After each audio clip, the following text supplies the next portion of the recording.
1843 жылы Рудольф Бьоткер сарғылт қызыл кристалды зат аммоний дихроматын алды.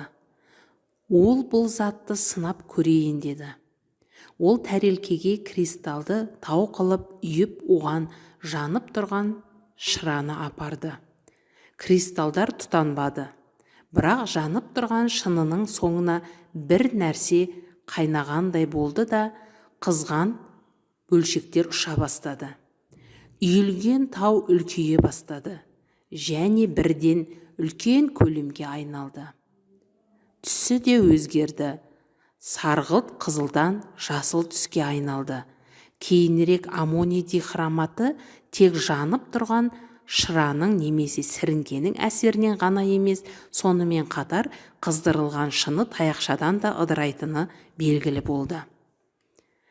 Нәтижесінде газ түзілді, азот, су буы, қызған хром оксиді және жылудың көп мөлшері түзіледі. Бұл кезде молекула ішілік тотығу-тотықсыздану реакциясы жүреді. Бұл жанартаудың атқылауына сіздерге қажетті реактивтер мен құрал жабдықтарды айтатын болсам, аммоний дихроматы, фарфор, тегел немесе кесе, шыны немесе сіріңке. Осы заттар арқылы керемет қызықты тәжірибелер жасауға болады.